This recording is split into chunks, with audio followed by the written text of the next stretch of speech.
تو میرے نبی نے فرمایا پہلی بات کسی کو دھوکہ نہ دینا. تجارت میں فراڈ ہی فراڈ ہے اور دیانت ہی دیانت ہے، دونوں چیزیں ہیں. ذمہ داری میں فراڈ ہو ہی نہیں سکتا. تو آپ نے فرمایا حفظ امانت، کبھی کسی کو دھوکہ نہ دینا. کہ نماز چھوڑنے پر آپ نے کہا اس نے کفر کیا جس نے نماز چھوڑی، لیکن دھوکہ دینے پر آپ نے کہا جس نے دھوکہ دیا میری امت سے نکل گیا، اس کو امت سے نکال دو.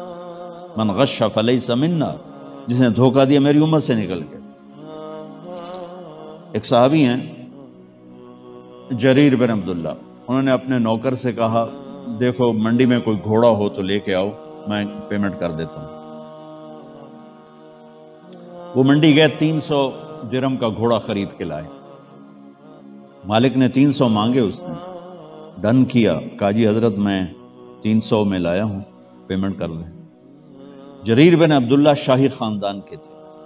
شاہی خاندان کے لوگوں کا ایک وصف تھا کہ وہ گھوڑوں کی نسلوں کو انہیں سکھائی جاتی تھی. انہوں نے گھوڑے کو دیکھا تو وہ مہنگا تھا، مالک کو پتہ ہی نہیں ہے کہ اب یہ گلاس میرا ہے، 10 روپے میں بیچوں چاہے میں نے 100 کا خریدا ہو تو قانوناً کوئی پکڑ نہیں ہے، کوئی گرفت نہیں ہے. 10 میں بیچوں 20 میں بیچوں، میں نے 100 کا خریدا ہے، آگے میں 10 میں بیچ رہا ہوں. وہ لینے والے کو بھی پتہ ہے کہ یہ 90 گھٹا رہا ہے اور وہ لے لیتا ہے تو قانوناً کوئی گرفت نہیں. جیسے آپ لوگ مصیبت میں پھنسے کہ پراپرٹی کی قیمت کیسے گراتے ہو، حالانکہ وہ بڑھانی چاہیے. میں صبح ایسے سیر کے لیے نکلا، ماڈل ٹاؤن ٹھہرا ہوا تھا، تو ایک گھر سے قریب سے کوئی 4 کنال کا گھر تھا. تو وہ جو میرے ساتھ واک کر رہا تھا وہ پراپرٹی ڈیلر تھا کہ مولانا صاحب یہ گھر 24 کروڑ کا ہے اور اس کی قیمت لگ رہی ہے 16 کروڑ، چونکہ بیچنے والا پھنس گیا ہے، وہ گھاٹا پڑا ہے، وہ گھر بیچنا چاہتا ہے.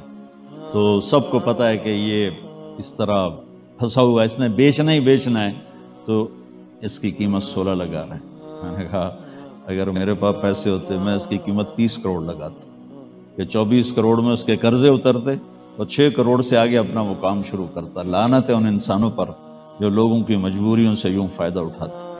وہ کہنے لگے جی آپ یہ بات کر رہے ہو، ابھی کل کی بات ہے، ایک اربوں پتی پارٹی میرے ساتھ کنیکٹڈ ہے، وہ مجھے فون کر کے پوچھ رہے کوئی مرغا تو نہیں پھنسا،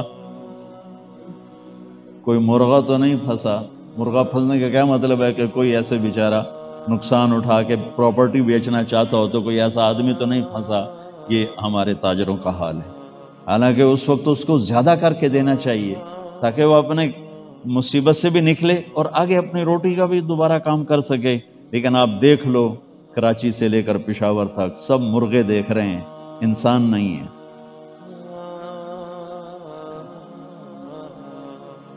تو حضرت جریر 300 میں رکھ لیتے تو کوئی مسئلہ نہیں تھا. وہ کہنے لگے تیرے گھوڑے کے 400 کر دوں، کہا جی کر دو. کہا 500 اگر دے دوں، کہا جی بڑی اچھی بات ہے. کہا 600 کر دوں، کہا اس سے بھی اچھی بات ہے. اگر 700 دے دوں تو تھوڑا گھبرا گیا، ابھی ایک ہی چکر. کہنے لگے 800 کر دوں، کہا حضور میں تو 300 تے راضی ہوں، تسی 500 کی خوشی تو بتایا، تسی لینا تو لو، یہ کام تو نہ کرو میرے نال. وہ سمجھا اب مجھے مذاق میں ڈال دیا انہوں نے. اب سب تاجر بیٹھے ہیں، کبھی خریدار بھی پیسے بڑھاتا، دکاندار کہے 20 روپے کی، میں کہوں نہیں میں 30 دیونے، تو آکھے گا جا پہلے کوئی علاج کرا کے آپ. تو وہ گھبرا گیا کہ بھئی یہ حضرت صاحب مجھ سے مذاق تو نہیں کر رہے، 300 تو 800 تے پہنچ گئے. وہ کہنے کا حضور آپ نے کوئی لینے والی بات کرو یا مذاق تو نہ کرو. تو آپ نے فرمایا بھائی 800 دے دو، گھوڑا باندھ دو.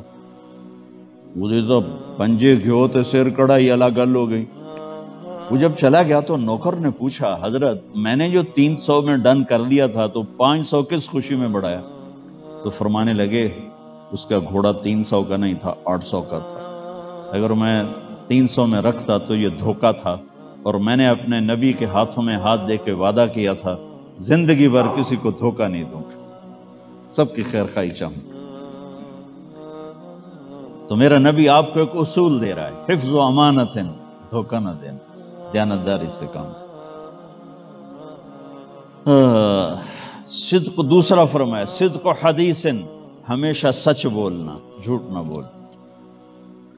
میرے نبی نے فرمایا عجیب بات حدیث، میرے نبی نے فرمایا میرا امتی مرد عورت بشر ہے، انسان ہے، سب سے گناہ ہو سکتا ہے اور بڑے سے بڑا گناہ ہو سکتا ہے، لیکن 2 گناہ کی میں توقع نہیں رکھتا۔ سنو اپنے نبی کی امید دیکھو، آپ نے فرمایا مجھے امید ہے میرا امتی 2 گناہ نہیں کرے گا، باقی جو مرضی کرے 2 نہیں کرے گا، ایک جھوٹ کبھی نہیں بولے گا، ایک دھوکہ کبھی نہیں دے گا۔